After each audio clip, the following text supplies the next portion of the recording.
This channel does not promote any violence, harmful, or illegal activities. All content provided by this channel is meant for an educational and information purpose only. রাজ্য বিজেপিতে জেলা সভাপতি পদে বেশ কয়েকটি রদবদল। 25টি সাংগঠনিক জেলার সভাপতির নাম ঘোষণা করা হয়ে গিয়েছে। তার মধ্যে 17টি জেলায় নতুন সভাপতির দায়িত্ব পেয়েছেন। এদের মধ্যে 4 জন ছিলেন বিধায়ক, তাদেরকে বাদ দেওয়া হয়েছে। কাঁথি সভাপতি বিধায়ক অরূপ দাস, বিষ্ণুপুর সাংগঠনিক জেলার সভাপতি বিধায়ক অমরনাথ শাখা, পরশুরার বিধায়ক বিমান ঘোষ আরামবাগ জেলার দায়িত্বে ছিলেন, তাদের সরানো হয়েছে। সঙ্গত কারণে বাদ পড়েছেন সদ্য তৃণমূলে যাওয়া হলদিয়ার বিধায়ক তাপসী মণ্ডল।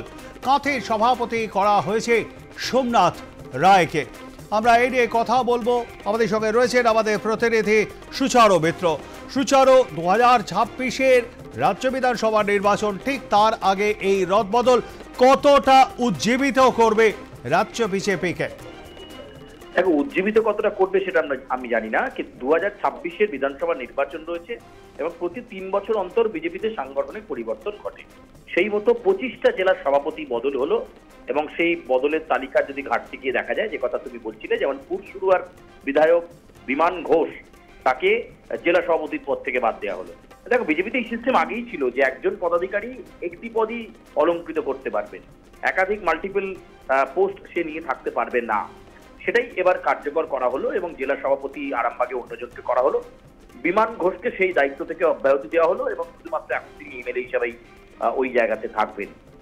ফলে এই জায়গা থেকে দাঁড়িয়ে তুমি যদি আরো অন্যান্য ক্ষেত্রে দেখো, কিন্তু কাঁথি সাংগঠনিক জেলার দিকে সবচেয়ে বেশি নজর ছিল, কারণ তাপসী মণ্ডল চলে যাওয়ার পর থেকে শুভেন্দু অধিকারীর নেতৃত্ব নিয়ে একটা প্রশ্ন উঠেছে এবং শুধু তাই নয়, সেখানকার জেলা সভাপতি পদে কাকে আনা যাবে এবং সেখানে অন্য একটি নতুন মুখের সমাহার ঘটানো হলো।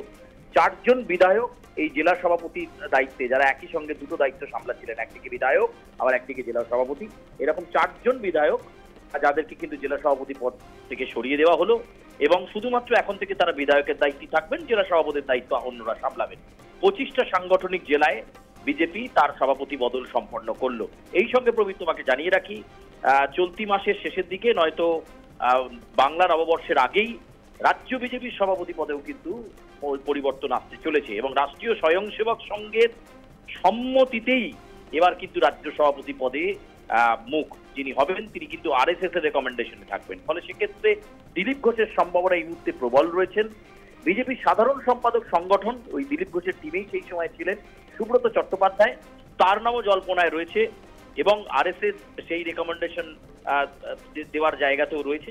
এছাড়াও যে 3 জনের নাম ভাসছে তার মধ্যে একটি নাম মহিলা, আগেই জানিয়েছিলাম, লকেট চট্টোপাধ্যায়, অন্যদিকে শ্রমিক ভট্টাচার্য এবং জগন্নাথ চট্টোপাধ্যায়। এই 4 থেকে 5 জনের মধ্যেই কিন্তু রাজ্য সভাপতি হওয়ার যে লড়াই, সেই লড়াই চলছে।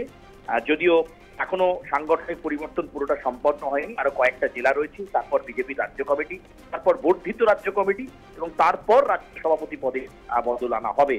ফলে এক্ষেত্রে সুকান্ত মজুমদার যেহেতু কেন্দ্রীয় মন্ত্রী, ফলে তার পক্ষে দুটো পোস্টে একই সঙ্গে কাজ চালিয়ে যাওয়া এবং 26-এ যে নির্বাচন রয়েছে সেই নির্বাচনের রণকৌশল সাজাতে হলে এই মুহূর্তে আরএসএস কিন্তু মনে করছে যে কোনো নতুন মুখ নয়, কোনো পুরনো মুখকেই যদি দায়িত্ব দেওয়া যায় এবং সেই দায়িত্ব তিনি পালন করতে পারলে দল একটা ভালো জায়গায় যাবে বলে মনে করা হচ্ছে। সেক্ষেত্রে কিন্তু সুব্রত চট্টোপাধ্যায় এবং জগন্নাথ চট্টোপাধ্যায় এই দুজনের মধ্যে একটা তুল্যমূল্য বিচার আরএসএস এর সম্মতিতে বিজেপির কেন্দ্রীয় নেতৃত্ব করবেন, এটা বলা যায়। ধন্যবাদ আমাদের সঙ্গে থাকবার জন্য। কথা বলছিলাম আমাদের প্রতিনিধি সুচারু মিত্রর সঙ্গে।